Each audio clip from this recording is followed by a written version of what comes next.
It's Torre, Truth Talks. Welcome to the show where we keep it unapologetically black and completely unfiltered. Let's be real.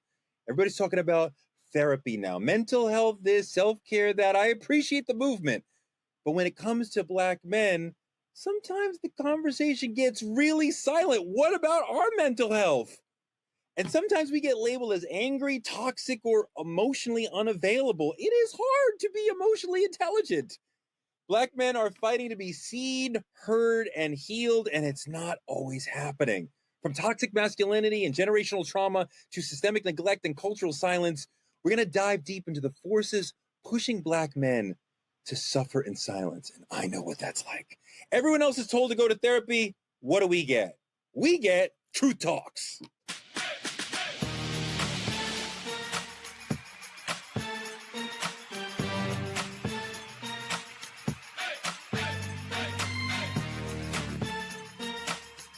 Are y'all ready to roll? Let's go. Truth tellers, welcome to the campfire. I got three of my favorite people here. Dr. Shay and Bryant, how are you? What's going on, Truth tellers? What's going on, Truth Avengers? First, Torre, I want to thank everyone who has been sending them cash apps over, honey. I went and bought me a new Chanel bag, this new Chanel shirt with the cash app. Just playing. But I do want to say that is a big reason of why we're able to continue our show and continue to give you that global news with the Black voice. So seriously, although I didn't purchase a Chanel shirt with your donations, I do want to say thank you so much and make sure that you continue to send those cash apps by supporting us. And that's what keeps us alive. And so we are here because of y'all. We want to make sure you know that and give you the truth, but we do need your support. So we love you, we see you, and we appreciate you. Speaking of love, appreciated support, Judge Laura Lake is here. Yes. Hey there. Glad to be here. And also Dimitri. And he's on mute, which is perfect, because we didn't really want to hear what he had to say anyway. Torre, you muted my mic. Torre, you dirty dog. That did. Shut his It's mic a pleasure off. to be here. Pleasure to be here. God, imagine that the Gen Xer telling the Zoomer, turn your mic on, you're muted. You're supposed to be telling me that. Here we go. Let's get into it. Let's get into trending truths. David Banner, great rapper, friend of mine. He's saying what most men won't. I don't trust a man who cheats on his wife. Put the flag in the sand. In a culture where loyalty is laughed at and cheating is absolutely glamorized, hip-hop legend David Banner is saying, I'm checking character. If you betray the woman you're dedicated to, what else are you capable of? Look at this. I don't do business with men that cheat on their wives. And I say, huh? He said, if the person that you sleep with can't trust you, I damn sure can't. And I never thought about that. My mentor taught me something, bro. I'm serious, bro. I never thought about this in my life, bro. Dave Banner's a really intelligent brother. I love this point. Dimitri, I have heard men make this point before, that if you aren't faithful, loyal, transparent, and honest with the person you vowed in front of your family and God to be all those things to, how can any man who doesn't have a lasting connection to you trust you that you'll be honest? It's funny because I've always thought this, like always. Like it was never like a click in my mind or a realization in my mind.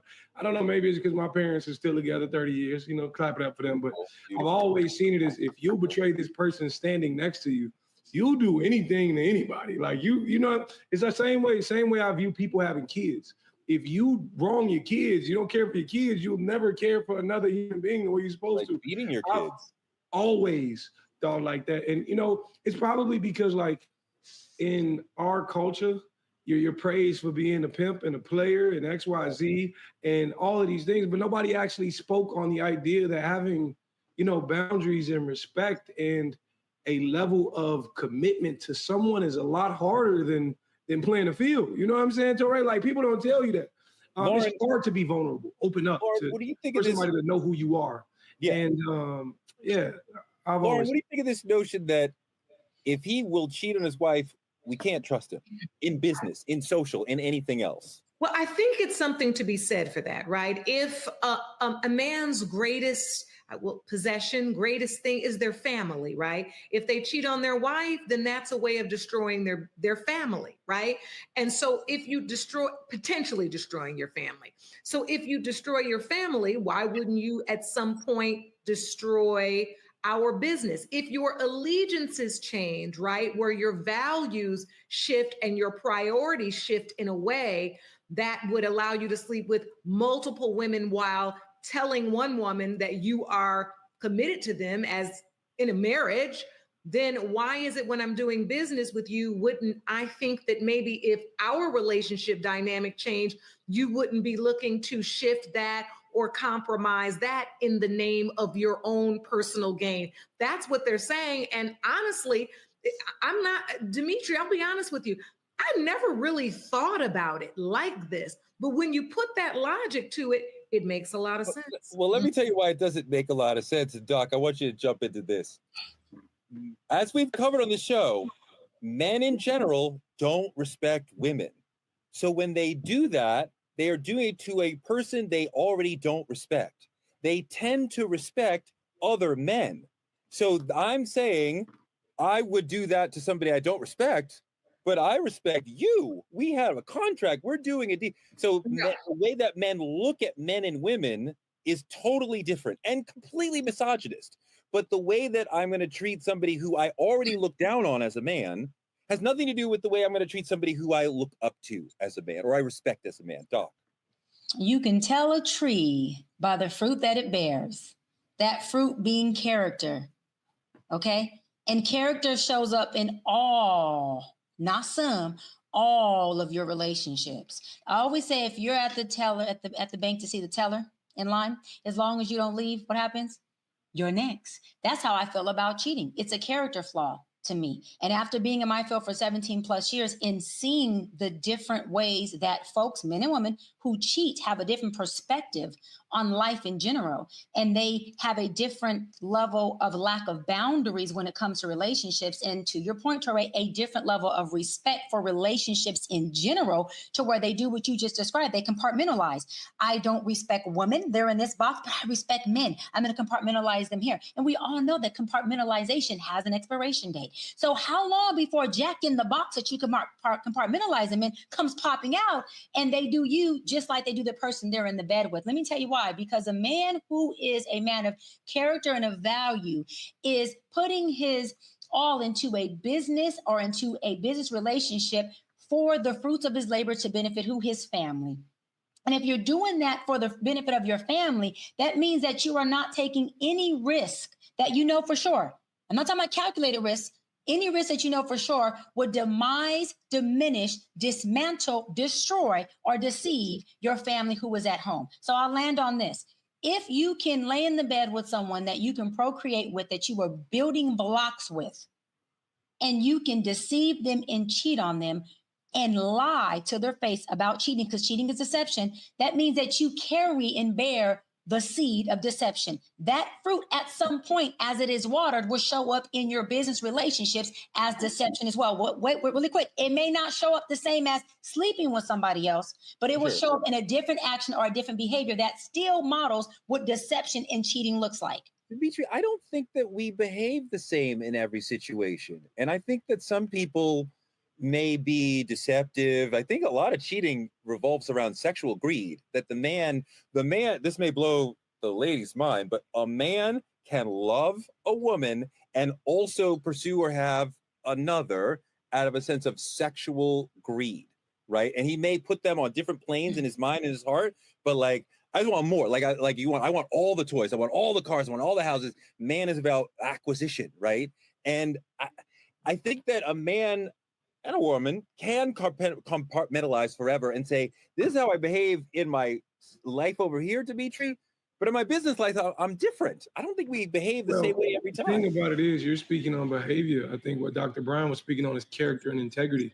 Regardless if your behavior patterns change, your core character is the same way in every single relationship you hold. As friendships, as business relationships, if you lead with greed, you're going to be selfish in every aspect of your life. That's just how it is. See, the thing about it is, I I think that people don't really understand how gangster being committed is. Like, this is tough.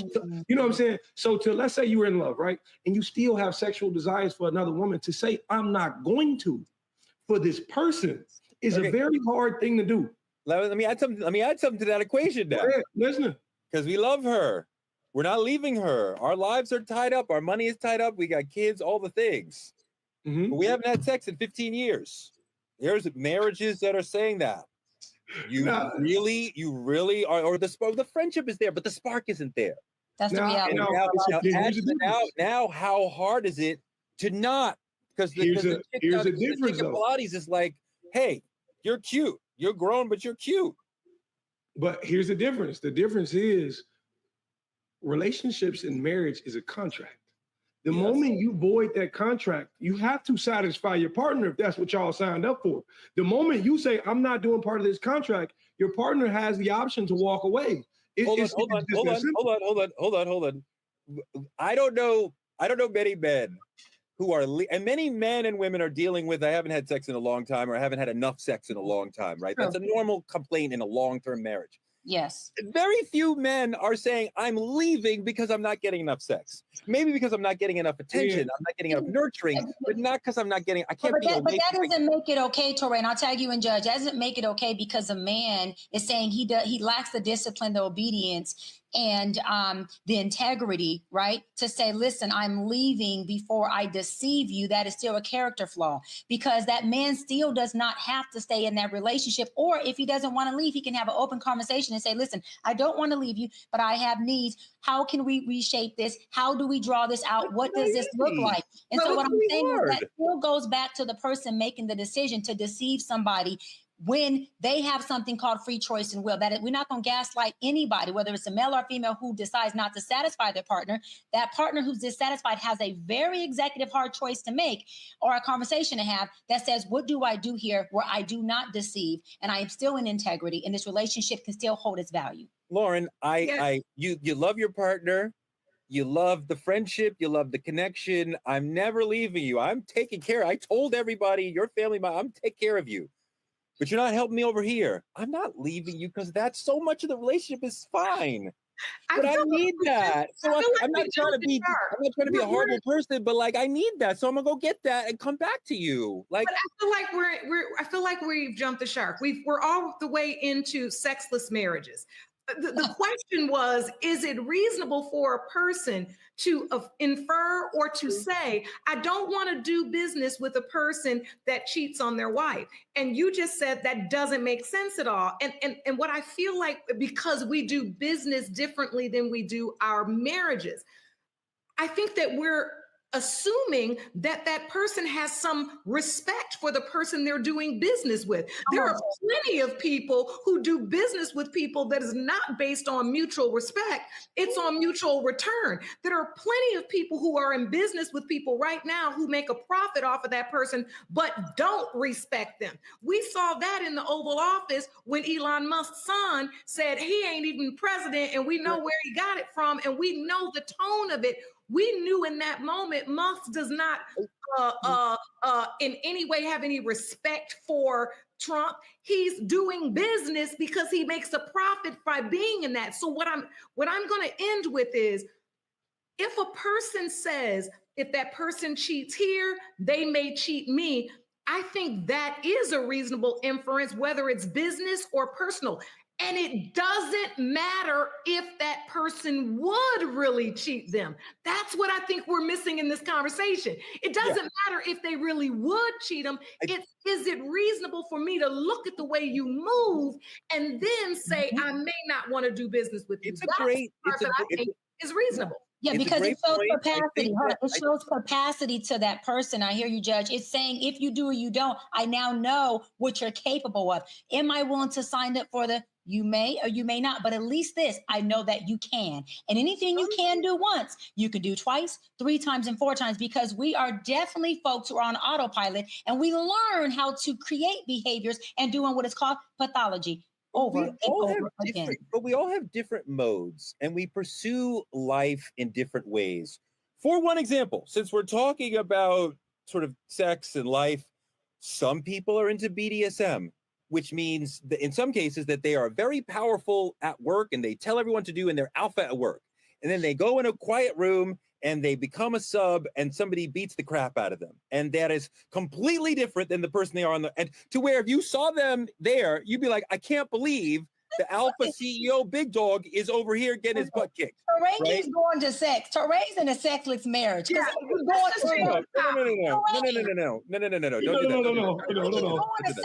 I'm not talking about myself. I'm talking about the way that life really is and how people have different modes and they approach different moments in life differently. And I think David Banner and Lauren's point is interesting. I also think that it is a bit lacking in the nuance of understanding that people come to different situations in different ways. And you may be big in one situation and small in another. You may feel a leader, you may feel like a follower, and that you have the ability to do that, to disrespect your partner over here, does not necessarily mean you have the ability to. But you're not wrong. You're not wrong, Teray. It's two different things. That's behavior versus character, integrity. I'm not going to hire you as my cashier if your last job you just got caught stealing. You didn't give, you took money from them, you take money from me. I'm not going to gamble on that chance.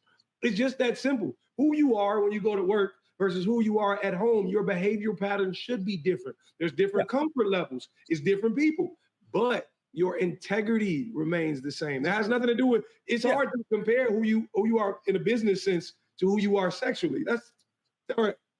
All right. Yeah, because Torre, listen, Torre, the way I show up in the boardroom, you describe me. I'm muscle and I'm all dominant. Wait, hold on, I listen to you. I listen to you. Because what did you say about your relationship? You said, but what did you say about your relationship? You said when you go home, you are subby for your partner. You're a kept woman. That is entirely different than the person you show up as here. 100%. I'm agreeing with you. Let me tag me in. I'm agreeing with you. I am muscle in the boardroom, but I am all definitely in your word. I'm submitting in the room. Tie me up, whatever. That's fine with me. Daddy, yes, sure. I love me like this. Love me like this, baby. But let me tell you something. I still have the capacity in that relationship to turn up and be dominant in certain circumstances. So just because I'm submitting, right, to parts of the relationship romantically doesn't mean the dominant Cheyenne isn't showing up when I have to say, hold on, who in the fuck are you talking to like that? So what we're saying is, or what I'm saying, it sounds like me, Judge, and Dimitri are all saying that we're not saying that this person who cheated will cheat you out of business, for sure. What we're saying is they have the capacity to, which means that you're sitting across somebody who is deceptive. Now, whether or not they deceive you, you have to find out through your experience of working with him. But what David Banner is saying is, if I know that I'm sitting across you, who you tell me every day you have a side chick in the same city as your wife, we know you're deceiving her. We know that lying has become a norm for you. Lying is something that you thrive in. That's just what you do, is deceive and cheat. Then he understands that he has a choice to make that says, you know what? I don't want to sign myself up for the higher percentile that this man may deceive me in business. And I have to double check contracts and I have to see if this man is backdooring me, because it is true that integrity is a root. Actions show up differently. That's why cheating is a root, but cheating looks different depending on the person, depending on the definition, and depending on Dimitri. The chat's on fire. That's first off. The chat is jumping. Let me just try to make sense of what I'm saying versus what Torre said. Me personally, I'm one of the softest men you can ever deal with. I open doors, I kiss the forehead, hold your hands. In the bedroom, it goes from like Jane St. Patrick to like Ghost. Like, it's different. But I will not listen. What just happened? What just happened? All I'm saying is I still do not disrespect her to whatever sense she wanted. You know what I'm saying? But man, get in the chat. Ask the chat. They talking about it in the chat right now. Go ahead. This is my pearls, and I am clutching them because Dimitri is talking about Dimitri went way far. You went way left there. Yes, it's still respect there. You know what I'm saying? Wherever we at. The integrity. Okay. So that was fantastic. Y'all really came with it there. We're gonna keep coming with it. We are at war with Iran right now as Americans. So we're going. I thought you said we were at war with you, Torre, because all three of us just cooked on that ass and ate you up. But you can continue. I appreciate the fight, but like Thanos, I just smacked the three of y'all aside and then keep it moving. Got my 5 Infinity Stones, but this is politicking. The government of America has sent a chilling message to the world. If you want to study here, all you have to do is hand over your digital life. In a dramatic shift, the State Department says that they are resuming student visa applications. That's good. But now they want full access to your social media accounts. I thought this was a country where we had the First Amendment and you could say what you want. What was once a gateway to opportunity now seems like you got to pay a surveillance price tag to get there, forcing students to choose between education and privacy and the right to say what you want in a country that claims to be all about the First Amendment. So, Judge Lauren, this seems completely anti-American, very big brother, very much a violation of the First Amendment and our sense of privacy. And like, is this right? And do you think at some point this leapfrogs to all Americans? I think we've already leapt. I mean, we've been in Big Brother since we got these. I hope people know that, right? I mean, everything that we say, everything that we do, at least as a lawyer and as a mother and as a woman in this country, that's what I think. We're already being recorded, and we already, our First Amendment, rights have already been compromised. But I'll say this about this for the students, seeking visas. They are citing, right, the U.S. State Department on the website did cite that there were some security concerns connected to why they want this to be public. Now, that's what they say on its face. That's the reason why they don't just have to, I think you used to just have to give all of your handles for the last 5 years, but now they want them all to be public. And they say it's in the interest. They don't want people hiding anything. It's the interest of public safety. I will say, though, if you read the news lately, you know that there are even American citizens that have been returning home from trips going through customs where they've been reporting that they've been having their phones taken and people looking through their phones to see what they're talking about as well. And so I think we have literally let this train leave the station. And this is where, for me, America becomes this conundrum of you don't know what to be mad at today, because on the one hand, somebody taking your phone at customs when you're a citizen of this country and looking all through your phone and you're like, this is a violation, but then eggs are $12 and then there's tariffs and then your neighbors are being arrested in the front of your house and they're just trying to do your lawn. And then now we're at war with Iran. Like, we are overloaded to where I think we're in this conundrum of our rights being violated. We don't even know where to begin. Dimitri, yes, this is a violation of rights, but I want to go a little deeper because there is at least one specific thing that keeps coming up in these sort of sweeps. You can't be pro-Palestinian. If you are voicing pro-Palestinian, not even anti-Israeli, just pro-Palestinian, not even pro-Hamas, just pro-Palestinian sentiments, that is enough for them to want to kick you out of the country or put you in jail. It's funny because our nation forces you to buy into their notions. It's amazing to me that, like, you tweet anything like that, you post anything like that in real time. This is not even about overseas. This is here. You post anything like that, you post anything anti-Trump, all your algorithms crash. This is a fact. You're already being watched, like Lauren Lake said. And the thing about it is, for me, what I've noticed is, like, it's breadcrumb. They'll breadcrumb you at first. It makes you hungry. They'll throw you a little bit. First, they start watching them. Then they publicly start watching us. They telling us what they finna do. And I feel like this is next in line. I used to feel real creeped out when I would look up something. I look up it one time. And then for 2 weeks straight, I keep seeing the same thing go on my timeline. Oh, you ain't go to the movies. You said you wanted to go to the movies. You looked it up. Why ain't you at the movies? Like, it's crazy. It's scary. You know what I'm saying? But I think it's there and it pushes to us. Doc, we are improved by the world coming here to study. I think we are doing something detrimental to the future of the country, telling the smartest people around the world, if you come here, you can't say anything about Palestine. You can't say anything about certain problems that we don't want you to talk about. That will lead to fewer intelligent people wanting to come here. Many of them will stay here and create things and make America better. Yeah, I don't think folks aren't going to come. I think America is still the American dream for so many who are not here, who are abroad. I do think that the concern with the immigrants is that look, they want data. They don't care about anything else from these people, but they're collecting data. Data in media are the biggest billion-dollar industries. They want data. They also want to be able to have access to their academic records, their personal records, and lastly, but they get to do location tracking when they have access to certain applications or things that have to do with what you're using on your phone.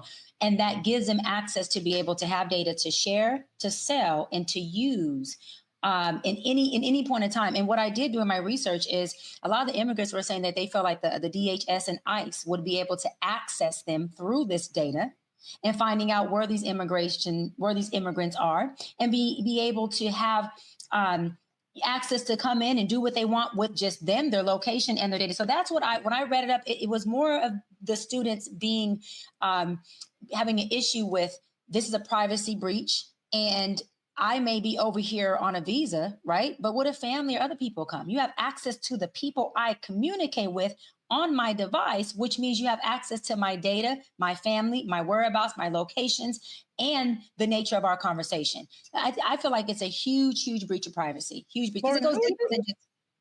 How is this legal, Lauren?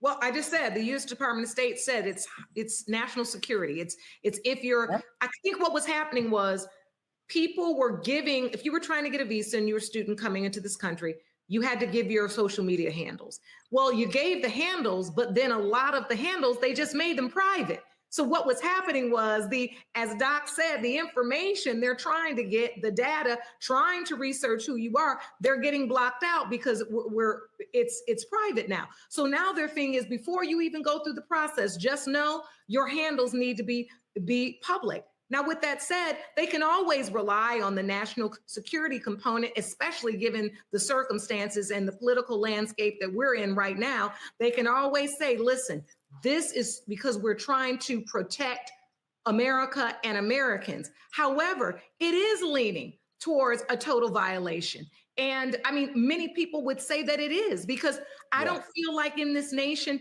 where do we really hold on to a true First Amendment right anymore? A right to privacy, a right to speech. I mean, you see it being corrupted right in front of us. Yeah. And given what we've talked about this week, we haven't really gotten a plan to really fight this. I mean, we're really, it's kind of just happening to us. Yeah. And we are still sitting back trying to figure out, well, we're going to sue, and then we're going to march, then we're going to, no, we better not go out there. I mean, we don't have a plan. That is true. They once said, if you look at the word internet, right? Once you're caught in the net, you caught, you stuck. That's okay. I'm just all right. You're all right. You could have left that in the chat. Let's move on. Save Dimitri from the main topic.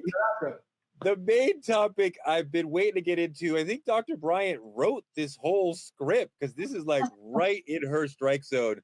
The mental health movement forgot about us. Society does not see Black men as humans who hurt. We're protectors, providers, punching bags, thugs, rappers, athletes, whatever Dimitri is. And we internalize that. We're raised to be hard, not whole. I remember Pasta News from De La Soul said, fuck being hard, Pasta News is complicated. That's one of the best lines that I ever heard. I don't want to be hard, I want to be whole.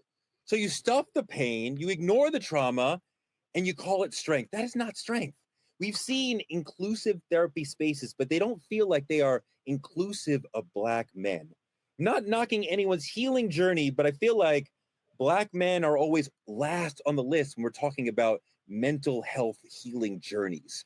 The wellness industry is thriving, and a lot of people, many Black people, are getting more and more interested in therapy. Some Black men are. Charlamagne the God talks about it all the time, right? But we know the suicide rate for Black men is way higher than the suicide rate for Black women. And that's a problem. Are Black men being left out of mental health conversations and mental health spaces? Absolutely. And suicide rate over the past year has risen by 149% in Black adolescents. and it has raised by 40% in men 35 and older, Black and male. And so although our suicide rate with our Black men is lower than white men, it is raising at 100 and something percent, which is a huge concern. Black men aren't even, y'all aren't even included in politics and policies for healthcare initiatives. You're not even in the conversation at the presidential debate. Let's just keep it real. They cover Black women a little bit about our mortality rate when giving birth. They don't even touch on you guys' mental health, your prostate, your diabetes, any of that. You're not even in that conversation. Why do I say that? Because when you look at Black men and mental health, it's not that Black men are resistant to it. It's that Black men are not supported or guided to it. One, and if you take into account that mental health, it costs. It's not free. And or you have to have health insurance, which means you have to have a job. And I'm not, pun intending, our Black men. I'm speaking from a reality perspective of socioeconomically, with Black men being at the lower economic totem pole, they don't always have the funds to fund their mental health. They just don't. And we don't have, right? And we don't have initiatives that say, hey, if for low income brothers, you get free mental health sessions. We don't have that. I even have provided free sessions for many Black men because I understand the disparity in it. And I want to say this, I've had Black men reach out to me and say, Doc, I want your services, but I can't afford it. And I say, well, what can you afford? And they don't even say $60 or $80. I've had some say $20 a session. How do I say no to a man who's saying, I want help, but I can't afford your session because you cost too much, nor do I have health insurance that can cover it. But hold on, but I'm in a suicidal crisis. There's no way that I can say no. Now, daily impairment, I might say, well, let me refer you to somebody else. But a crisis, no. But we see in somebody who would take your offer or the opportunity to work with you and value it at $20, which in my experience is about a tenth of what you should get for an hour of your experience. Is that about right? You're saying that $20 is a tenth of what I should get? Yeah. On average, an average therapy session is about $265. My rates are a lot more higher, but $265, $275 is an average going. That's expensive as hell. Well, it is, but he doesn't value the experience of sitting with someone like you because he thinks that's worth $20, right? He understands a courtside seat at the game is worth $1,000 or whatever, but your situation, he does not understand the value of it. So he's like, I'll give you $20 for it. You understand? But I think deeper. Yeah, I think deeper than that, Touré, is when a man is in despair, lost his job, can't provide for his kids, has a wife, he's trying to find employment, he can't process his emotions because, there's no emotional availability, there is no emotional intelligence. And he has built a horrible relationship with his emotions because he was told as a little boy, to shut up, suck it up, chest up, head up, you know what I'm saying? No crying, boys don't cry, what are you doing? And so that is how he's navigating the world. And then he sees a clip of Dr. Brian coincidentally on Instagram. And I say something that really touches something in him that he says, you know what, this might be the one. I actually do need it. This is it. And that's his moment of breakthrough. That man is broke in his spirit and broke in his pockets.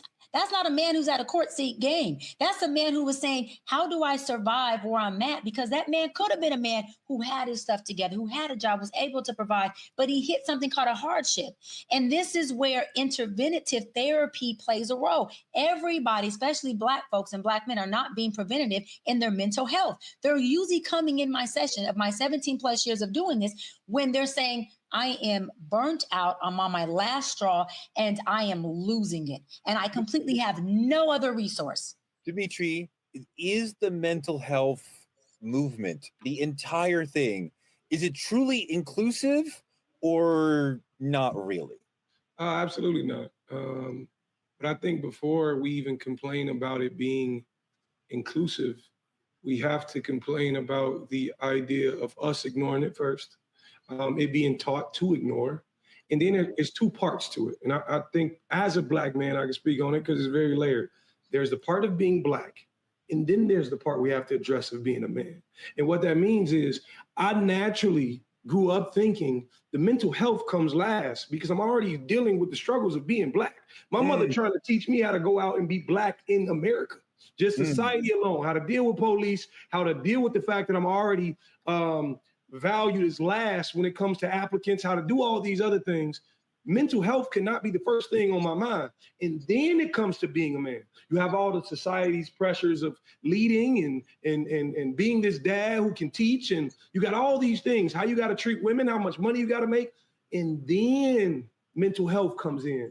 And I think now is the fact, I actually start therapy next week. Funny. Nice. Good. It's crazy. Thank you. What motivated you to go? What motivated you to go to therapy? I've always felt like I think there's more to discover about me and my traumas and how I've grown from it and how I've reacted to it. I've always told people give me this credit for helping everybody and helping them see themselves and telling, cueing my emotional intelligence. And for those who don't know what emotional intelligence is, it's your ability to understand, manage, express your own feelings, thoughts, and emotions. I tell people all the time, in my opinion, the movie Inside Out should be studied at colleges because this is things a lot of men actually skip in terms of expressing. Well, that's a great suggestion. That's Absolutely. a great definition. I want to make sure we get in one your word. Ability to react to others. As someone is giving you emotion, how are you interpreting it? Are you internalizing it? First, with emotional intelligence, we have to be able to recognize our own emotions, right? Sure. Which is difficult for men. Just can you say what emotion you are feeling at a given moment? Can you sit with it? Can you observe it without getting trapped in it? Can you let it flow out? Can you let it flow out of you so that it plays itself out and moves on? Just the ability to name how you are feeling is emotional intelligence. Very difficult for most men. Go ahead, Doc. But is there a safe space for men to do that? Did you grow up surviving in your household? Did you grow up in a wilderness where feeling wasn't even safe? So when you're telling someone to identify their emotions, they're going, what emotions? I never felt that. I didn't have a space to do that. And when I did, I was either silenced, in trouble, or looked at as weak or other things. So I grew up learning that emotions don't serve me. So I'm not going to process something that doesn't produce anything for me. I'm going to suppress it, throw it away, or I'm going to allow it to externalize in ways that I don't understand how to articulate. That's how you get the black on black crime from men. That's how you get angry black men who don't know where to place their emotions at because they don't have a relationship with emotions. And if you don't have a relationship with emotions, guess what you lack? Self-love, because love is an emotion. How do you love yourself if you don't know how to feel and be in contact and be in awareness of self? Just like Dimitri said, I'm going to therapy because I'm in my self-discovery space. I'm discovering more parts of me, more parts of who I am that I can love more. He's also going to get in contact with emotions that he's never felt, which I hope he allows himself to be vulnerable when he feels them. If crying comes up, cry. If confusion comes up, say, I'm confused. But we have to learn to be okay with not being okay and not having to be numb, right? Not having to be numb as a way of saying, I'm strong, because being unhuman or being dehumanized is not strong. It strips you of everything that you are and everything that you're meant to be. And then you have nothing to offer your partners, your kids, the world, your loved ones, because what you offer is you. And if you don't know you, you give people deficits of you. You give people trauma. Your emotions shape the world around you and the way that you see and respond to the world around you. And if you are unaware of your emotions and how you feel, it is like moving through the world without acknowledging the weather. And you're like, why am I wet? Because it's rainy and you're not wearing a raincoat. Why am I sad? Because you are depressed and you are not admitting to yourself and perhaps other people, I am depressed. And depression is a more long-term thing. Emotional intelligence is also about just how are you feeling right now? Are you feeling joyful, angry, melancholy, sad? Just being able to be aware of how you feel. And that is self-awareness. Is huge to be you being able to show up in the moment in the fullest way and the best way for your family, your friends, and the people around you. Because we all have been around a person who is angry or sad or depressed, and they're not aware of it. And now we have to deal with their emotions coming on me when they're not even aware of how they're coming off. And you have the right to feel however you want to feel. But if you are aware of it, then you can manage it better with the people around you. I want to And run. knowing how to process it with self, and I'll tag you and Dimitri, because as much as it looks like Black men have this narcissistic arrogance about them, it's more of them lost in the sauce of their emotion. It's more of them not understanding that self-love is feeling and standing on my square and choosing me. And that is okay to choose you from a self-love perspective, not from a place of trauma and not understanding that I've always had to choose myself because nobody chose me. I've always had to be the only one, me against the world. That's a different perspective of someone who is emotionally unavailable to themselves. So they are emotionally unavailable to their issues. It takes emotions to even heal. It takes emotions to process through things. You cannot heal unless you first feel, deal, and then heal. There's no healing if you ain't feeling it. As I'm sitting and thinking, a question that comes to mind is, why are we this way? And I think that's because in our culture, we're raised just as boys and girls. We're not raised as a human being. Like, we don't get choices as children, right? So they tell you how to grow up, how to be tough, what you got to do, X, Y, Z. But I was always the kid to question. When one thing came up broke and they wanted to whoop everybody, I was like, this statistically don't make sense. Only one of us could have did this. I was always that kid. I was super inquisitive. So as a child, I'm like, you telling me I shouldn't cry or feel this way, but I have the ability to feel this way. I want to understand it to a deeper level. So I didn't grow up in a household where emotional intelligence was a thing. I taught it to my parents. And my mother will sit and tell you, she said, as a 50-year-old woman, I understand myself better than I did because of my child. And it's a beautiful, beautiful, me and my mother have an incredible relationship. But the thing about it is, I'm finna be 30, right? I'm a year from 30. I just turned 29 the other day, but I'm a year from 30.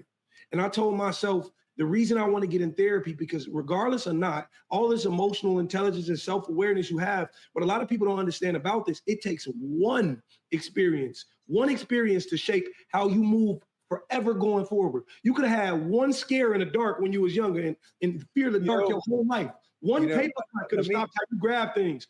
One thing that I did when my I think I was 10 or 12 when my grandmother passed, and she meant everything to my father. He, out of the 4 brothers, his 3 older brothers, he was the one who was there for her every day in the last years when she could no longer even recognize him from his older brother who was dead for 30 years, whatever.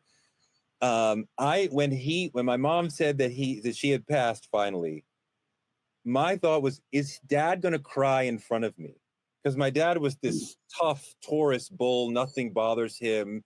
And to see him cry would have bothered me. And I'm realizing later in life that I thought he was one way, stoic and strong, and that if he cried, that would be wrecked. And I don't. And my mother said, well, he's not going to cry in front of you, which is also like, he should have cried in front of me. He should have let me know, like, it is okay to cry in this situation. And even a big, tough man is going to cry sometimes. And he didn't cry in front of me. And then I didn't cry at his funeral. I was sad, but I didn't cry. And I think there's still things that are trapped in me and coming out of me like years later because I wasn't emotionally aware and intelligent enough to let the feelings, you got to let the feelings out. You got to sit in them and let them out. You have to embrace them. You can't, we want to like run past them. And I think a lot of Black men feel like we're bulletproof and that, like Black women are not the only ones hurting. Like we are hurting as well. We are not bulletproof. And I want to run a little bit of Philip Roundtree's great TED Talk to get a little bit more in this month of Black mental health awareness. A little more on this issue. Let's run Philip Roundtree's piece. Here in America, when we think about mental health, we think about the homeless man who's walking the streets, talking nonsensically to himself. We think about the white celebrity who takes their life via suicide. We think about the white mass murderer who goes into a high school and takes the lives of innocent children. Or it's usually your president who loves to tweet venom from the hip.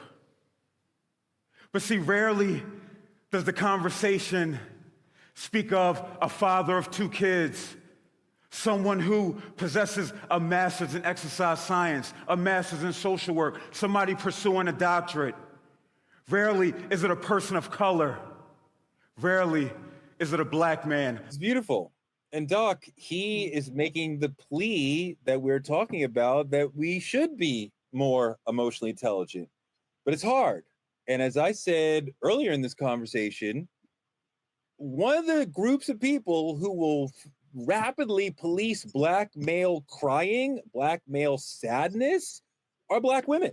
The black women around us are our wives and girlfriends, our sisters, our friends, our mothers, grandmothers, telling us, don't cry, and will be super accepting of a woman's breadth of emotions, but not a man's. What do you think about the way women police male emotions? So I don't think women police male emotions. I think what you described is called a mommy issue. Possibly a black man who grew up with a mother who happens to be black. Not all black mamas are like this, what I'm about to describe, but who happens to be a black mama who she doesn't reinforce crying or reinforce emotions. And so he had to shut down. And if she was a single mom, he also had to be the father. And I said this before, however, he identifies with his father who wasn't there, which obviously this child has to find no value in a father who in his narrative found no value in him. That black man grows up to see himself exactly how he views his father, because he is that in his narrative until he heals from that and reprograms that narrative. So he grows up to view black women and clothe us as his mother, as a woman who is policing his emotion. He doesn't find or see safety in us from the beginning of the first interaction. It doesn't matter what we do or how we create it until that particular man processes his emotions, processes his trauma, his parenting issues, and his identity crisis that's created as a result of father not being in the home and mother having to parent him in a way that didn't allow him to have a mother. Because when a mother is a single mom, she's not a mother. She's also protecting and providing. So all he really had was a father in a woman's body. And that is very confusing and conflicting for men and boys as they grow up, because you don't see a father, you see a woman who's protecting and providing. So now you're going, wait a minute. And when you grow up to identify with other women who happen to look like your mother, okay, by race or by gender, then you also group her into that at which your mom and you's relationship has taught you that women are not safe, particular black women are not safe, that this black woman is to do the same thing, protect and provide for you and cover you. And so you never learn how to cover her. So now you got all of these huge issues that this man comes into. And if he doesn't get into therapy, he doesn't have the awareness of it. So what happens? That black woman may start to, even if she does it kindly or nicely or gently, call him out on these things. And what that does is it disempowers him. And I'll land on this. And it makes him feel hopeless about being able to be a man, a father, or a husband at the level that he thought his ideology of what his father should have did for him, he cannot reach. Hold on. So it creates an even more disheartening, disempowered hopelessness in him. And we all know that hope deferred does what? It makes the heart sick. So now you have a sick man who needs to be in therapy in someone's chair, being treated for the sickness that I just unraveled right in front of you in 1 minute or in 30 seconds. Lauren, I think the issue and the brunt of what's going on with our black men. There's many black women, I'm one of them, who I enforce black men to be in the vulnerability. When I see Dimitri, he's on here, I hug and kiss and embrace him as a friend. This is not my man. And when Dimitri talks about certain situations, I make sure I make myself available. There's women who do that, Torrey. There's women who do that. Doc, Dimitri, I don't think she's right at all. I think that when we feel sad, black women disengage and they do not really want to support us being sad. They want our strength. They want us to be providers. And I respect that. And I want to be a provider. But I feel like when I am coming to you, black woman, with joy, with intelligence, with many positive things, with strength, I'll be your rock. Like, she's there. When I'm sad, I think for a lot of women, they're like, I don't like picking you up. I don't want you to be emotional. I'll be there for my girlfriend, my wife, my mother, my grandmother, my sister, my grandma, but not for the man. What do you think? And you're talking about the black women who have carried y'all black asses from slavery days? Dimitri right now. You're talking about those black women? who have carried y'all from the slavery days, who actually freed y'all, who actually were the women on the bus, the women on the train. I gotta disagree. I gotta largely disagree because we're taking a thing and we're generalizing it, saying because your father wasn't in the household, or because of this, or because of that. When that may be the case for some. It's not the case for all. In today's society, women do not know how to handle an emotional, intelligent man, a man who is in tune with his own self. If he comes to you and he feels he needs a space to cry, women do not provide it and say, let me hold you, I got you. I like to deem myself an emotionally intelligent man, very aware. This generation does not know what to do with it. I've been in relationships where it was dismissed, even in joy. Torrey, you said even in joy, sometimes they burn your joy to the ground based on how they feel, based on what they want. It's not safe for a man to be emotional. And I'm gonna give myself a pass. And the only reason I'm gonna give myself a pass is because the world has saw me as an emotional man. So that's what they lead with. I understand this man is, but for the average man to come to a woman with a problem, if you're not macho and strong, I'm gonna get the next nigga to do it. If you need a moment or a break, I'm gonna go to the next man and he can handle it. So no, I cannot agree with that narrative. This generation is different. It's not all women, because typically outside of a household, women know how to handle a man better. In a friendship relationship or an auntie or a mother, or in a romantic situation, a woman would rather leave than watch her man cry. Lauren, I think that he makes a great point that there's a small emotional register that women accept from men. And when we go way outside of that to sadness, they're like, no, I don't want that. Okay. I've been listening and I've been learning. I'm raising a young Black man right now with the very present father, but I'm still his mother. And I'm listening to everything you're saying and I'm really taking it in, because it's always been my understanding that women, especially mothers, raise their daughters and coddle their boys. Yep. And so to hear you all consistently talk about how women don't support men in their tears or in their fears or in it has completely been my opposite experience. But I just really wanted to be quiet and hear it, because the important thing is not what's been my experience, but what you're saying that men feel, right? That there isn't enough room for the emotions and room for the tears and room for this. And I think about the way that I'm raising my son. And I do constantly tell my son, and he's very emotionally intelligent, and I'm happy about that. But I do tell him, there's only so long you're gonna sit and cry about this or be upset. Then we're gonna sit down and figure out, what do you want to do? How do you think you can do it? He knows about therapy, knows about counseling, but I think in my experience, I find that a lot of the cycle that men find themselves in sometimes is it's a result of a lack of discipline that many men don't want to admit, and you're disconnected from the source and you no longer value the things that really should be valued. And to Dimitri's point, I'm sure in the types of transactional relationships that are happening now in these generations, where it is sex for a bag, and if you can't get me a bag and fly me out, then somebody else will. But if the man is truly the leader, then you allow that relationship to set that tone. And if you don't want that woman, then go find someone that already has her own things, and you have that opportunity. And every time I get on this thing about men and lack of discipline and those things, I see the scootings in the chairs and the eye rolling, and I don't think we're ever going to get anywhere until men reconnect to the source. And the source, especially of a Black man's strength, has always been the family. And I find that men are now creating too many families that they can't afford.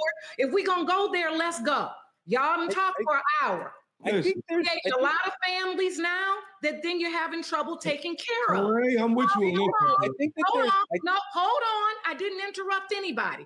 This is my business. This is what I've done for the last 12 years, is help men reconnect themselves to children and families that they've created. There is a lot going on in our community that we don't want to talk about. And I'm not saying women are not at fault, but what I'm not going to do is turn this conversation into what women do, the way our last conversation on women's mental health turned into a conversation about men. I'm trying to talk about what I'm noticing in men. And I do think we are avoiding our strength, and our strength comes from strong families, which we're not forming. And I think when you need that support, you're trying to get it from the girl that really only likes you for what you can buy her. But you're too busy in here not understanding what you're dealing with, so you're not getting what you need. And now all women are wrong, when there are tons of women out here that want a solid man that not only wants to go to therapy, but wants to go to therapy with them and have a great relationship. But that's not necessarily the women men are pursuing right now.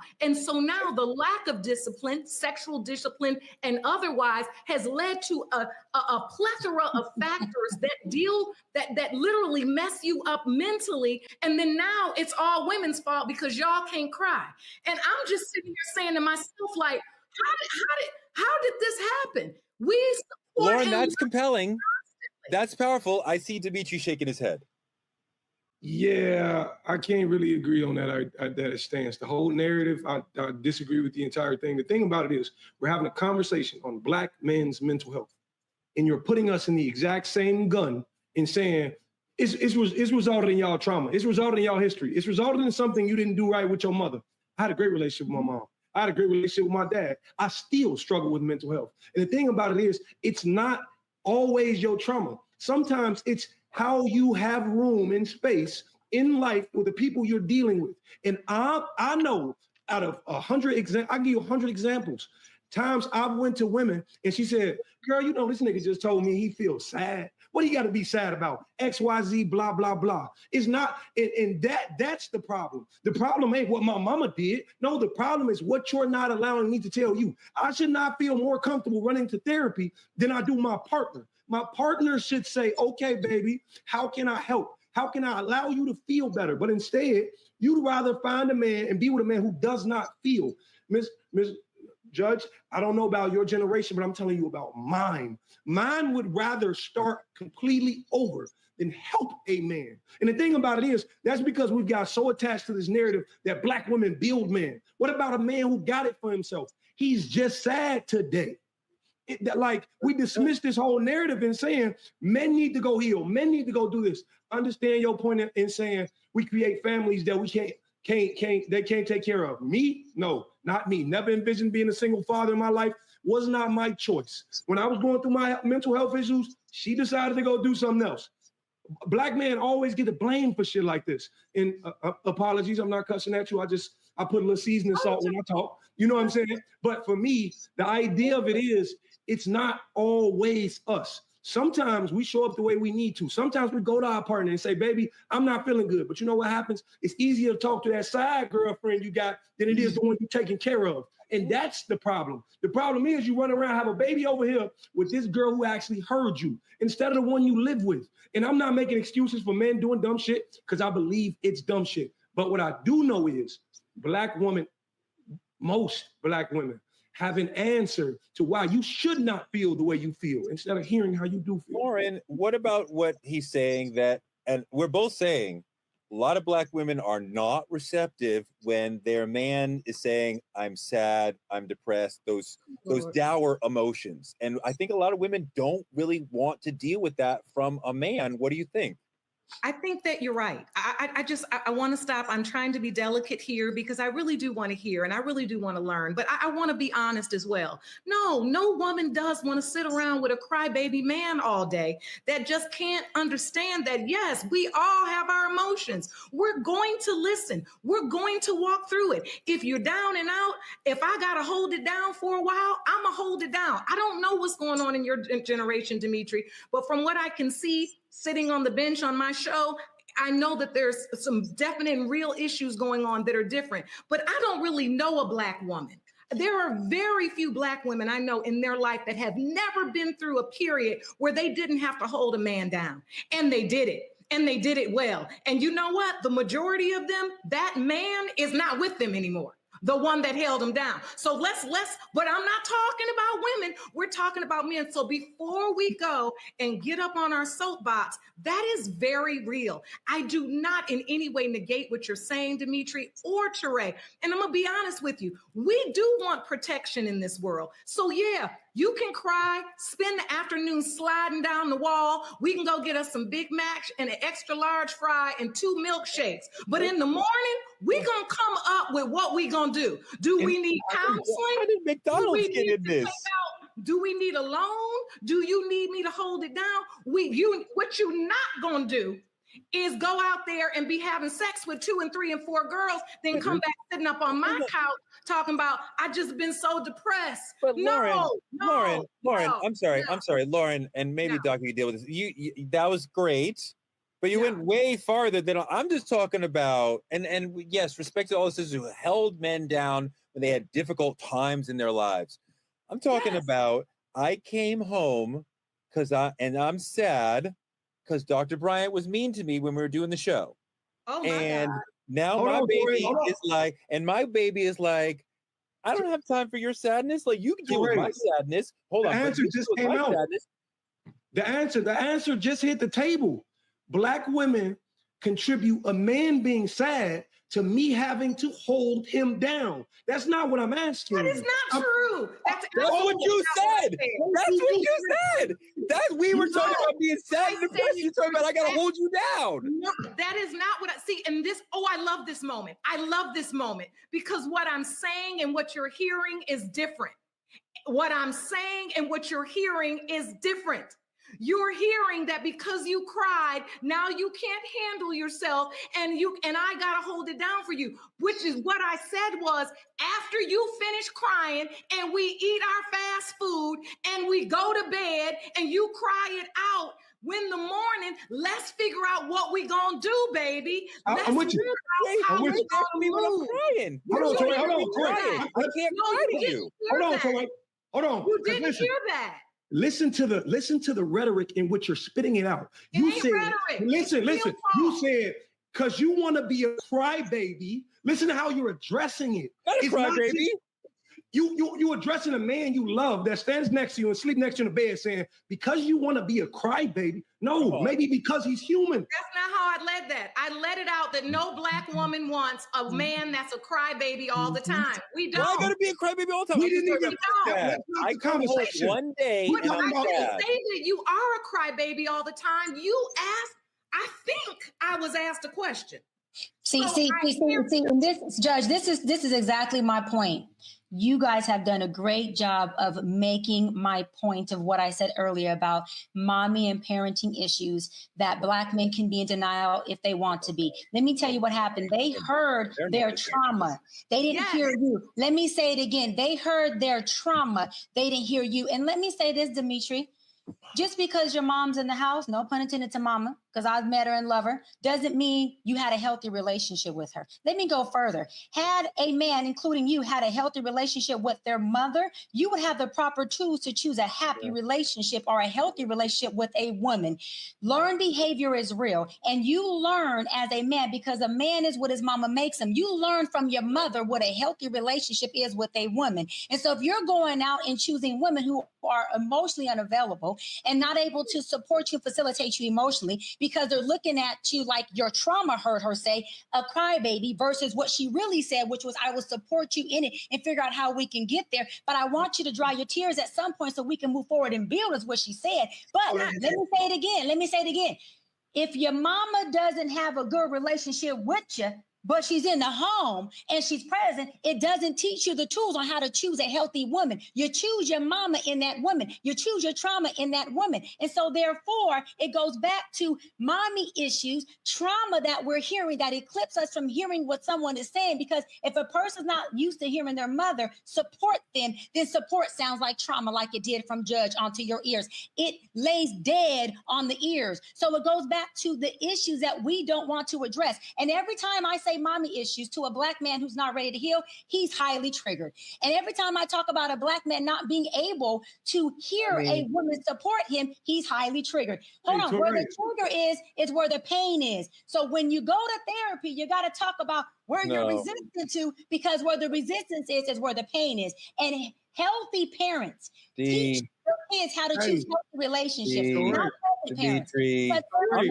I'm only triggered because you in left field. You ain't over here. We dealing with the issue. You in left field. No, you in left field. You in your trauma field. Y'all here in trauma. We're speaking. Look, another black woman rejecting my emotions. Right here is happening. Right on the show. Definitely rejecting what you're saying, and I'm standing on it. Right there is happening right now. Right, because I'm not going to trauma bond with you. Right now, you're having a trauma response, and I'm not going to trauma bond with you. What I'm going to do is support you and call you out on it and say, listen, I will hear what you have to say, but you're not going to gaslight me to say that me or Judge Lauren said we don't support you and all you guys are is crybabies. What we said was we support you. What do you need from us? So we can help you wipe your tears, because there is an expiration. Even if you're single, there's an expiration on how long you grieve before you start to rebuild. We want to support you and love you in it, but we can't support your trauma, because if we support your trauma, we trauma bond with you. And then if we support your trauma bond with you, you pull us into your darkness. We're not doing that.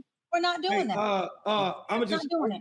I just want to make this clear. Torre, can I ask you a few questions? Please, when we began this conversation, it was about being sad and going home and telling your partner, correct? Yes. Well, who mentioned crybaby in this conversation? No one. Me. Listen. Hey, who mentioned? Lauren did. I said what I said. Lauren did. Hold on now. Let me get you now. The thing about it is, get me, baby. y'all are making a man's emotion seem like generational trauma around here. That's not what we're addressing. I don't have a problem with my mom because my money low. That's not what we got. That's not what we got going on. What's going on is, all we're saying is that for a man to go to his woman and she rejects my emotions, I don't know where else to go. And that's happening for a lot of black men out here in this generation. And I just want to fix this narrative out here. Listen, me and my mother has always been fine. We always been best friends. We got our hiccups, but that ain't what I'm addressing in therapy. I just want to know myself a little better. But, listen, maybe the chat. Let me ask you a question, Dimitri. If you have a good relationship with your mom, which I know you do because I've seen it, how do you have nowhere to go? This is what I mean by this is your trauma. Now I got my Dr. Brian hat on. If you're saying you have a healthy relationship with your mother or even any woman, your auntie, and you say you have nowhere to go, I would say as your doctor, you do have somewhere to go. Your trauma is telling you you are alone and you have nowhere to go, or you're creating a false narrative because you really don't have somewhere to go. And the people you have been going to have been failing you. They're present, but they're not facilitating a safe space for you. So we're not talking to you right now. Torre, what I said is happening to black men. That Dimitri and I both said we have no place to put our sadness because our women don't want it. And both of you said in highfalutin language, no, we don't want it. No, Torre, what are we talking about here? We just gave him a place to go, and you guys are doing exactly what you guys did. Exactly what Judge Lauren said. This is what the crybaby looks like. This is not a grown man. You see? She just did it. They both did it. I'm talking about a man being sad. They both said crybaby. Wait, two grown men who can't process emotional intelligence because you can't hear us. You only hear yourself, but we hear you. We hear you say you have nowhere to go. I got one question. For the women in the chat, I just got to know this. For women in the chat, please tell me what y'all hearing right now. I need women and men to drop in the chat and tell me whose side y'all on right now. Because I think what we're saying is very clear. I think they taking it somewhere else and then labeling us for it. Like, you feel heard in this conversation? Like, no, what I think you missed was exactly what I led and said was that there is no woman, and I don't even think a white woman or a Hispanic woman. I don't think there's a woman out here that every day her man comes through the door, she want him to be crying about something. Well, we're not saying every day. But then Dimitri, if you said one time, then you've got to use your listening cap and know that I led with. If you come in and you're upset about something, of course I want to hear. I said, let's cry. Does anybody listen? I said, let's cry. I said, let's go get us some French fries. No, but Judge I'm talking about Lauren, our Judge Lauren, generation. Judge No, Lauren, this is how we're Judge Lauren, I'm this talking is about my how And generation. then you get talked over. Here comes the gaslight. Here comes the gaslight. That's it. Then I bring, here comes the That's a trauma mansplaining. bond. Now you gonna tell me what I said. That's not true. It's you all are living out. No, Judge, you're not hearing me. You're missing it. We talking over each other. You're I'm not missing saying it's you. I'm You know sure what? your husband has know a what? very Hold on. safe emotional space to talk to you. You know All what? I'm saying is in this generation, you saying women don't want it every day. Women don't want to hear it once, is what we say. Can I That's please all we respond to this? Can I please respond to this? So if these are the kind of relationships that men today are in, where they don't feel safe to come home, I don't know this world, because every man I have ever dated has cried to me at one point or another, and I didn't love them any less. But one thing they didn't do was spend their whole month and year crying about something when we could get together and solve it. If these are the kinds of relationships young men are engaging in where they do not feel safe, I want you to begin to lead the way you were born to lead. You know and what? to develop, hold on, to develop and to cultivate quality relationships. Be more discerning in the women that you choose, so that when you need that safe space, it's there. And you don't expect Miss Flyout Lady or Miss, are you gonna get my hair done and my nail? You now want to expect her to hear you cry about how you feel about that, Lauren. We're talking about long-term. And the reason why they can't choose, marriages. We're talking about my partner is not supporting me. We understand the emotionally. question. I'm not talking about long-term depression. I'm not talking about I cry every day. Part of what triggered me about what you said, because when I'm sad, I need to deal with the sadness. I am not able to deal with the solution. I have to deal with the emotions and let them pass. Just like a rain cloud will come over your area, and in time it will pass. You don't know how long it will take. It might take 10 minutes. It might take 2 hours, right? You have no idea. It might take 8 hours. You don't know how long it's going to pass.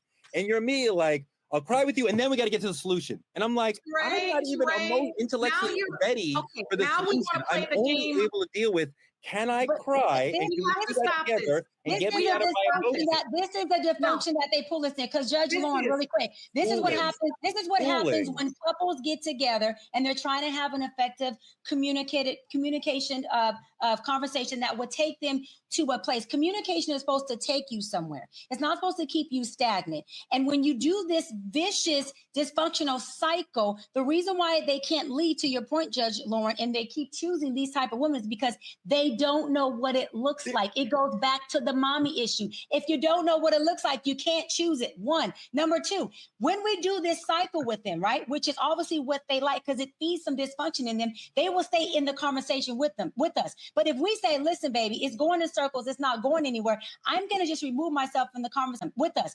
We didn't support them. When we don't want to attach to their trauma or this dysfunctional pathology, we're looked upon as not being supportive. That's called having self-love and boundaries that say, baby, I want to love you. I want to support you, but I can't do this because this is not healthy for neither one of us, the relationship or the collective of the family. Even if the kids are watching us do this, it's not showing what healthy communication looks like. So let's just stop until we can recollect and do this again. Then we're not supporting them. Right. And I want this to stop because I feel like it's quite irresponsible to have this level of conversation and then to try to minimize it into something that was never our intention. When I spoke to you about if you're crying and you come home, we're going to have our Big Mac, we're going to do this, and we're going to figure out what we have to do. That doesn't mean literally that you can never cry again. What it was meant to convey was that I see you, I am with you in this, and now let's talk, as you've been talking about, using emotional intelligence about what you need. Is it a sabbatical? Is it just time to cry? You know what? I think I just need a couple weeks because this maybe it's a death, maybe it's a loss of a job. But what it isn't is every day coming in and crying and being destructive and letting that lead you into destructive behaviors that destroys yourself and your family. No, if I love you, I am not going to allow you to do that and just let that happen. I'm going to be there. We talked now when it was aggressive love earlier, when Doc talked about it, then it was the new thing. Oh, I love that aggressive love. I love that aggressive love. Yes. So when we aggressively love you and tell you, now I know you're sad, but hey, I'm here for you. What are we going to do? Now we're too aggressive. It's like, come on, you all. No. I mean, like the aggressive love was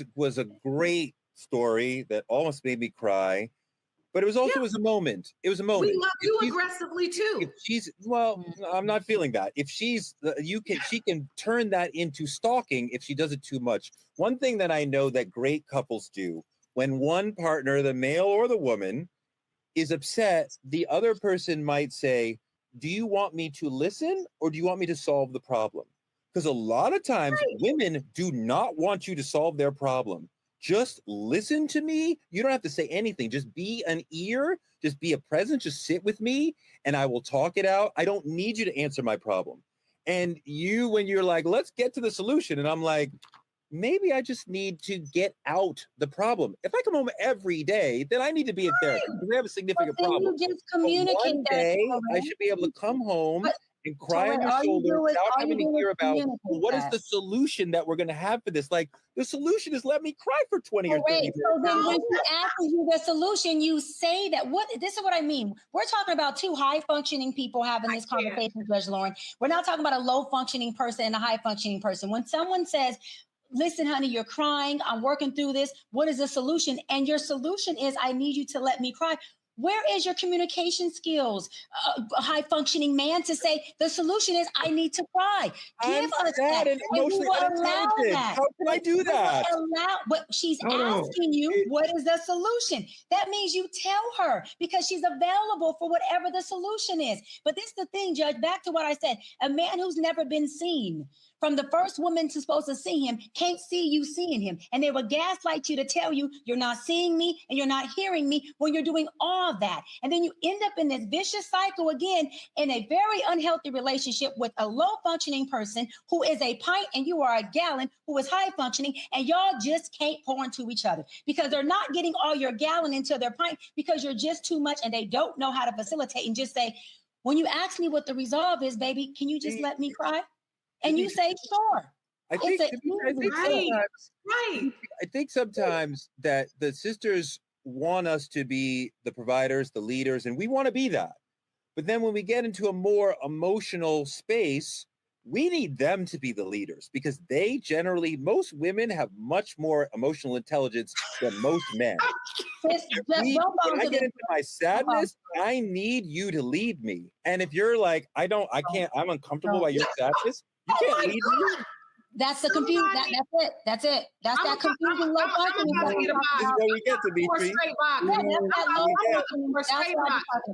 This is what we get. Two healthy, high functioning people understand this. Yes, you did. You said it 6 times. Don't worry, sis. It will only land on those who are high functioning enough to get it. I'm gonna say a couple of things. I want to say a couple of things off this episode we have in here because this is cracking me up. For one, I think y'all are so out of tune with what dating in this generation is. Thank God. And Judge Lauren, listen, you have a son you're raising.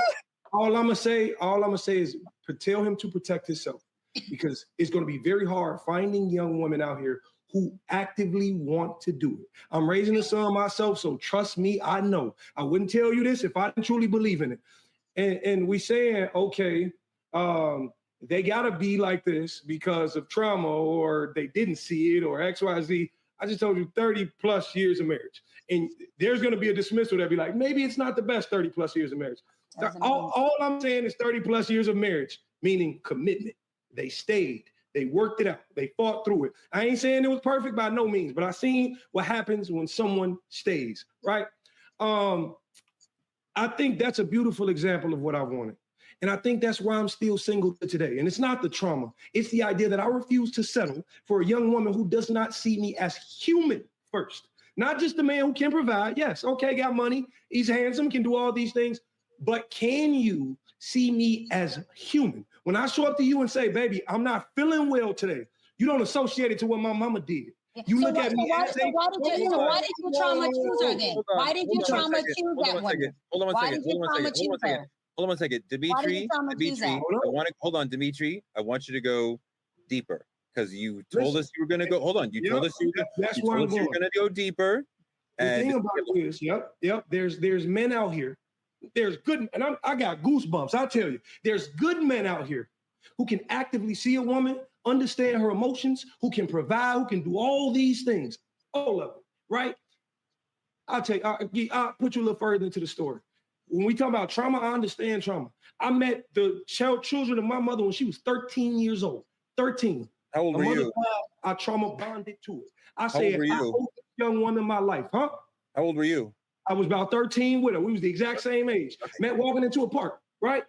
I trauma bonded to her after her mother passed away. I said, whatever this young lady needs, if I'm here to provide it, I will. Ain't that what a man is set to do? I learned to love. I learned how to be emotionally intelligent. I learned all these things to take care of this woman when she does come around. You know what I realized? That young woman, when she did come around, had trauma of her own, could not understand herself emotionally. So there's no way she can be that for me. What happened was there's things in relationship you believe you can fix. That does not mean you're supposed to see a person, understand their trauma and say, all right, peace out, that don't work for me. No, there's a thing called stick-to-itiveness that the men must have, because if you're not, then you give up on a situation and you view it as less than a man. All I'm saying is I was brought to mental health issues and depression because I thought loving someone was a reciprocal act. It's not. When you love somebody, you give something up, parts of yourself that you may not get back, and you got to be okay with that. And all I'm saying is, yes, women typically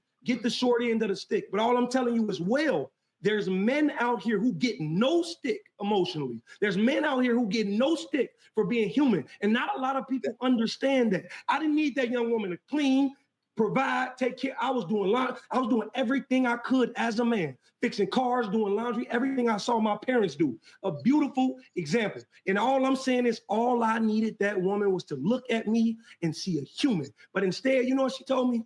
She said, I can't stand here for you. I got to go do that over there because he ready now. He ready now. I can have fun over there. She dipped out for fun. You understand what I'm saying? And y'all and they blame me. They say, okay, you're the man who had these traumatic and trauma bonding experiences. I ain't trying to hear none of that. I want to go deeper. There's good examples there's beautiful examples of good men out here, but those good men have nobody to talk to. Wait, let's go deeper into your emotional journey, your depression journey, right? Because you went through some heavy shit. Yep. And you're part of a whole, I don't want to say trend, but a group of Black men who are committing suicide. There is a huge uptick in Black men committing suicide. Let's see that video. Sometimes we just have to have some tough conversations to bring to light issues plaguing our communities. This morning, we're talking about suicide in Black men.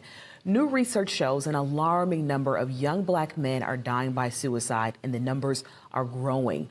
For Black men ages 15 to 24, suicide is ranked as the third leading cause of death.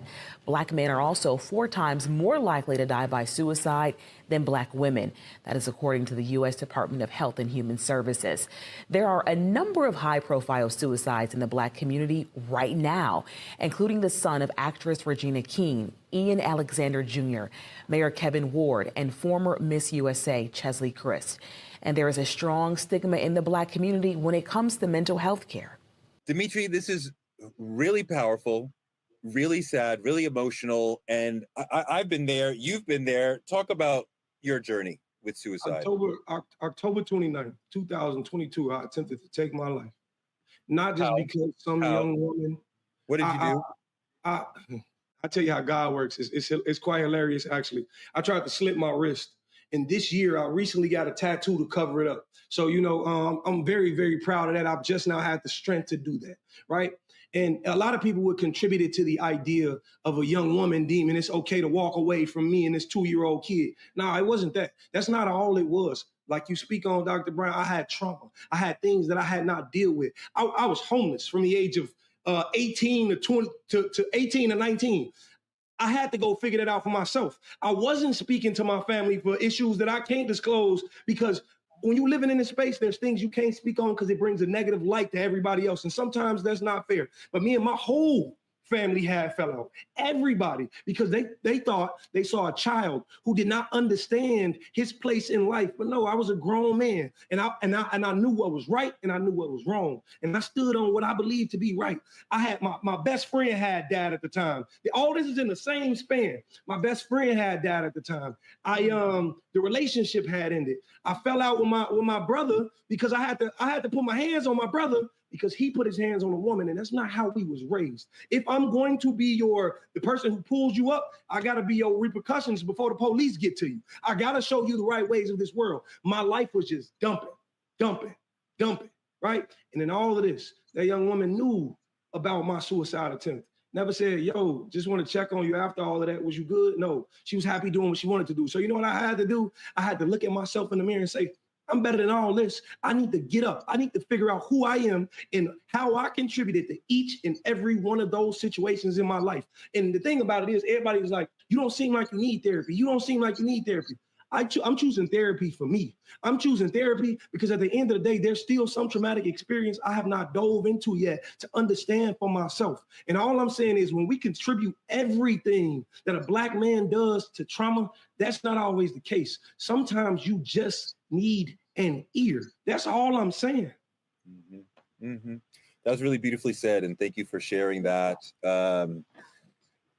I've had moments of deep depression. I'm not going to tell the story now. I'll save it for another day. I didn't get as far as you did, but definitely had serious thoughts of ending it out of depression and not really sure where to put that emotion. If you are feeling suicidal, there is a hotline you can call. There are people you can speak to, professionals like Dr. Bryant, suicide hotline 988. There's things that you can do. If you're a Black man and you feel suicidal, that's okay.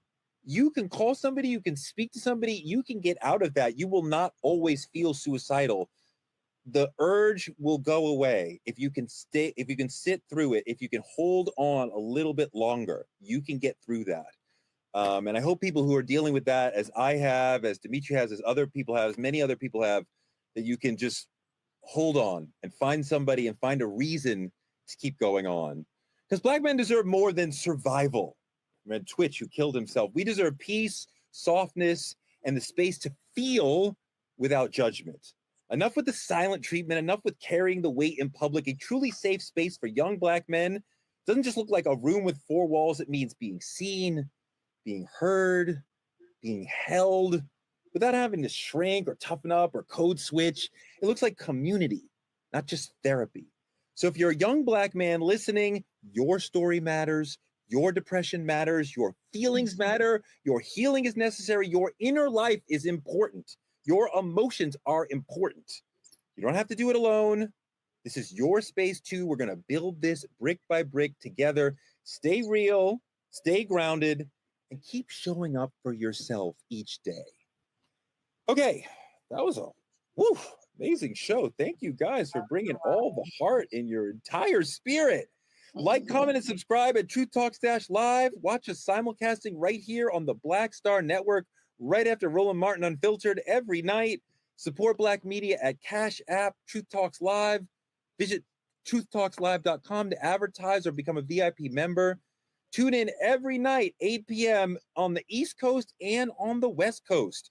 Support us by advertising with Truth Talks and reach the 10 million people who are part of our social network on all platforms. Small businesses and influencers, partner with us by visiting TruthTalksLive.com. Next week, Ebony K. Williams and Ryan Cameron will be sitting in with us. We will be here. We are your Truth Talks family, here to argue and still find a way to love each other at the end. Every night, 8 p.m. East Coast and West Coast. Truth Talks will be back tomorrow night. Good night, y'all.